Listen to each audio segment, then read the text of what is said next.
Hey yo, I'm back with another video. And today I want to do a recap of UFC fight night Tatsuro Taira versus Hyun Sung Park. I got the main event prediction wrong, but the rest of the fight I was completely right. And I'll talk about the fights that I predicted and the fights that were apparently exciting. I did not watch the entire fight card. I watched the last three fights and I watched the highlights of a couple of other fights, couple of finishes, and I will be only talking about those. I picked Rafael Esteban to win this one. He did win this one by unanimous decision, but he did miss up. He did miss his weight. So there is a good chance he might pay some kind of penalty from Dana White. Austin Bashi, he defeated his opponent by a rear naked choke in the very first round itself, I believe. 3 rounds. Was it? No, I don't think it went 3 rounds. Did it? Yeah, round one, 3 minutes, 3 minutes, 39 seconds. Austin Bashi is a good grappler. He's a good wrestler, and he's only 23. Defeated his opponent by a submission. Good prospect, man. Good prospect. He also fights at 145. Him, Kevin Vallejos, 145 is pretty good. Andre Pulaev, he defeated Nick Lane. I did not know anything about this fight. I don't care. Rodolfo Vieira defeated Treshawn Gore. Treshawn Gore also missed weight, so he deserved it. Now, Rinya Nakamura, he apparently knocked out his opponent. I haven't seen the finish yet. I think I saw the finish somewhere, but I haven't really seen the entire fight card. I'll probably watch it later on tonight.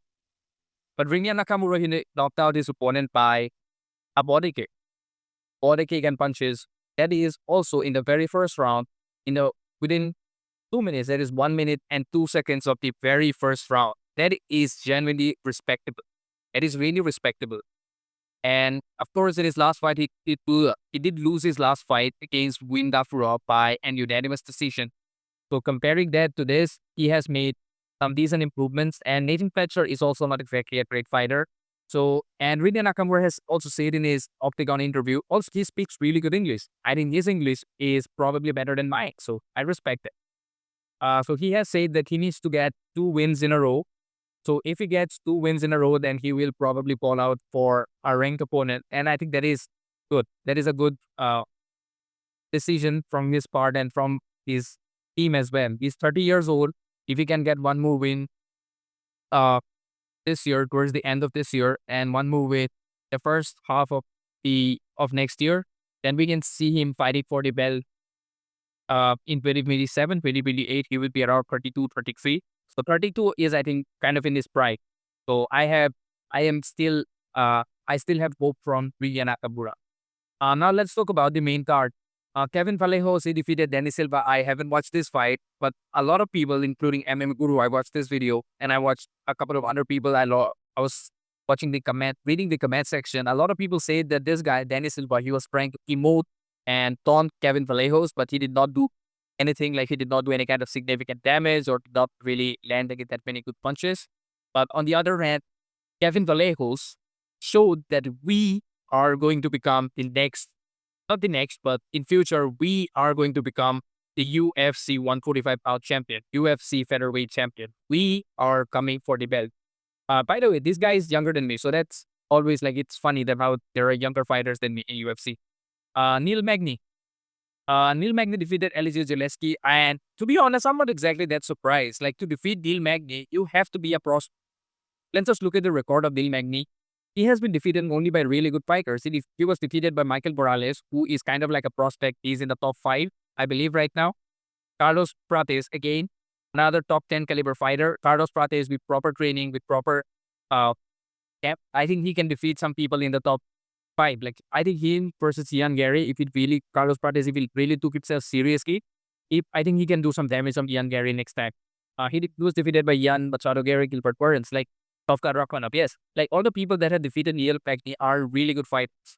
And Elvis Zaleski is not in that realm. He's not even in the same realm as all the fighters that I have mentioned who has defeated Neil Magny. So, Carl Rosa versus Nora Cornelli. I haven't watched this fight. I don't want to talk about it. Let's talk about this fight. This was actually a genuinely really good fight. Estevan Ribovics versus Elvis Brenner. I watched the third and the second round. Estevan Ribovics, in my opinion, he won the third round for sure. Even in round 2, he had some. I think he won round 2, but I think Elvis Brenner, I think he probably outlanded Ribovics in round 2. And in round 3, Ribovics probably outletted Elvis Brenner. I'm not exactly sure about that significant strike stake because I saw it live and I don't exactly remember what were the numbers, but I'm fairly certain in the first round, Ribovics landed probably 53 or 52. That was like a really high number. And one thing that we can be assured that if Estevan Ribovics is fighting, then that fight is going to be fireworks. He does not really back down. Even when he takes punches, he does not really take a step back, but he always moves forward. He's always there to have a good boxing fight. He does not really try to grapple a lot. And even in this fight, like Elvis Brenner was landing some really good jabs on Estevan Ribovics, but yet he was taking the punishment and he was giving two in return. Uh, Elvis Brenner is a really tough guy. Like I thought Ribovics would get a finish on Brenner, but that did not happen. I feel like Ribovics, he has a finishing problem. I think he trains at the same place. Where does he train? Affiliation Alpha G team. Okay. He trains at the same place where Francisco Prado trains. So, and Francisco Prado is, he looks bigger than Ribovics, but somehow he's like a smaller version of Ribovics in a weird way. I don't know. Like Ribovics is also, compared to Elvis Brenner, Ribovics, he's more defensively sound. So that is what has given him an advantage. And he did win round 1. Like I say, this guy always loses round 1. So that is the problem he has to face. Even he wins round 2 or 3, when you lose round 1, you always are going into the next round with a loss. So that it's really difficult to make up as the fight goes on. But in this fight, he won round 1, he won round 3. He got close to finishing Elvis Brenner. Not exactly got close, but he was hurting Elvis Brenner. Brenner was landing some really good shots. He landed a spinning elbow. That was a bad spinning elbow, but yet he landed it on Estevan Ribovics. So Ribovics is like a, I don't even know. Like a lot of people are comparing him with Dustin Poirier, but I believe Ribovics is more of a, I don't know what to say. Like he's 29 already. Poirier at 29 was already fighting for the belt or something. I don't know. He was really yeah. Poirier at 29 had more fights than Ribovics has currently. But yeah, good fight, really good fight. I don't think it was a fight of the night. I don't know if this was the fight of the night, but this was generally a back and forth fight. Like a lot of exchanges, lots of kicks, lots of punches were landed. But still, I don't think it was as fun as this fight. And I said that this fight was going to be the fight of the night. I said it. I said in my prediction video that this fight was going to be fight of the night. And I thought that Chris Duncan will he will somehow get a finish against Mateusz Rebeckin. But I was wrong. The Polish Mateusz Rebeckin, he's really tough. He's really, really, really tough. He's really small for the division as well, but he's really stocky. He's probably of my height. I'm not kidding. This guy's probably of my height, but he's stocky. Like he's twice of my size. He's thick. He's a thick guy. But he's like a Torres Pili kind of a character, you know? Like really heavy, but really short, but really powerful as well. And he's not a technical kickboxer. Like Mateusz Rebeckin does not really have a lot of variety in his strikes. But he lands was it the overhand right or the overhand left that he was swinging and landing on Chris Duncan? Like every time he landed, Duncan was raw. Duncan got knocked down like twice. Also, Rebeckin was able to get on top of Duncan when every time Duncan slipped, Rebeckin was able to get he probably got like one clean takedown, but he did not really control a lot on Chris Duncan. And props to Chris Duncan. Like every time he got taken down or he was on the ground, he was on the bottom, he somehow found a way to get back up on his feet and then somehow won the round. In the first round, I think Mateusz Rebeckin landed more punches. He probably landed more strikes. I don't know, punches, kicks, whatever it is. He did land more than Chris Duncan, but Chris Duncan was able to land a really good elbow that caused the hematoma. Is it called a hematoma or femur, whatever? Like I think it's called a hematoma on the forehead of Mateusz Rebeckin on the right side, right here. Mateusz Rebeckin had a really huge hematoma, and also his right eye was completely destroyed. Man, his right eye was completely destroyed. Chris Duncan, every time he landed a couple of good elbows. Rebeckin was moving forward, and Duncan would just place his elbow really right, in the right position, and that would cause cuts and bleeding from his right eye. He was bleeding profusely. For Chris Duncan, good performance, man. And also, Chris Duncan is tough. Both of these fighters, they're so tough. Like Mateusz Rebeckin, just like Rafael Esteban. Whenever Mateusz Rebeckin fights, we know that fight is going to be a fight of the year kind of a fight. His last fight with Biakte Korolbai was a sure short fight of the year kind of fight. Like that was the fight of the year. And this year as well, he fights against Chris Duncan, gives a tough performance, like really tough performance. But I have to give the benefit of the doubt and give all 3 rounds to Chris Duncan. Maybe round 2, but maybe round 1, Rebeckin won. I think one judge gave it to Chris Duncan. The rest of the two, they gave it to 29-28, basically Chris Duncan. Also, like, Duncan also kind of like, even towards the end, he was taking punches and he was giving it back.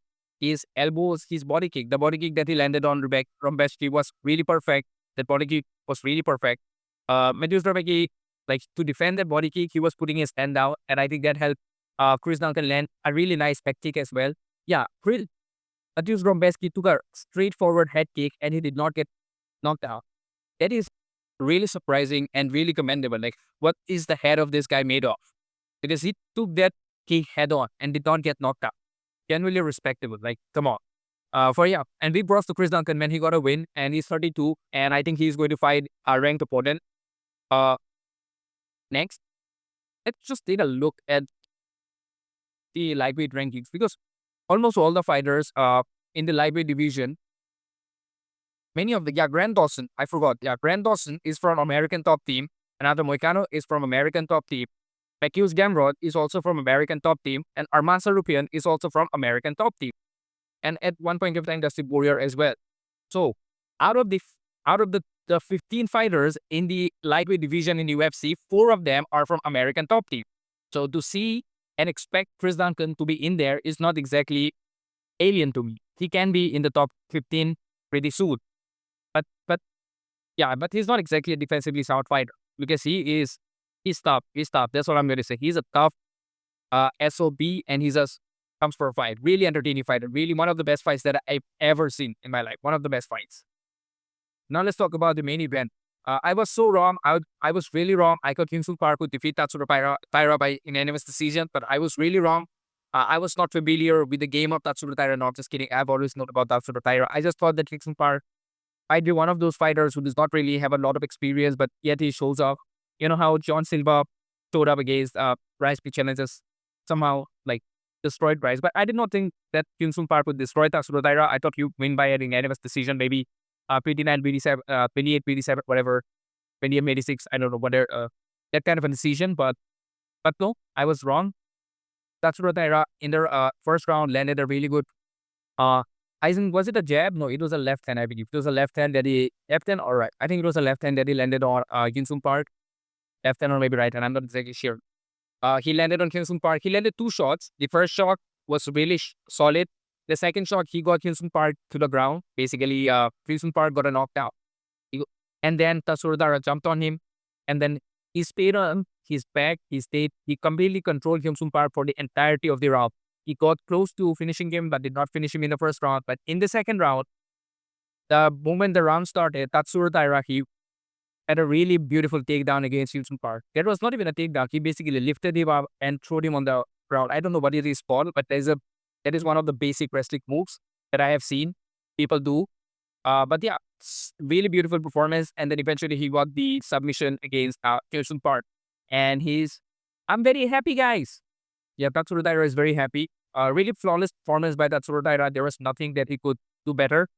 Maybe he could have finished him in the first round, but it is what it is. He finished him in the second round. Flawless performance. He wants to fight the winner of Alexander Pantoja versus Joshua Van. I would say he should fight against Brandon Moreno before fighting against Pantoja or Joshua Van. Because I think he needs one more fight, because he lost that fight against Brandon Royval. And Royval lost against Joshua Van. Some people, he can call for a rematch, but no, he wants to fight against Pantoja. He wants to fight for the winner. I don't know if he will directly get the winner. He might, but I would like to see him fight against somebody like a Brandon Moreno, who's a really good striker, or maybe Steve Arsek. But Arsek is fighting next week against Ode Osborne. Maybe Manel Cap. Who knows? But I want to see you fight against Brandon Moreno. And then eventually after that, he should fight for the belt. If he defeats Brandon Moreno, give him a title shot. He deserves fight for the belt, because there are not that many contenders. But you need to build him up first. Like, he has not really defeated anybody good in the UFC. He has defeated Alex Perez. His best win is against Alex Perez, because Hyun Sung Park is shit compared to this guy. But I guess that is it from today's video. If you enjoyed today's video, then definitely drop a like, comment something for the algorithm, and share this video to your friends and family. And subscribe to my channel. Peace out.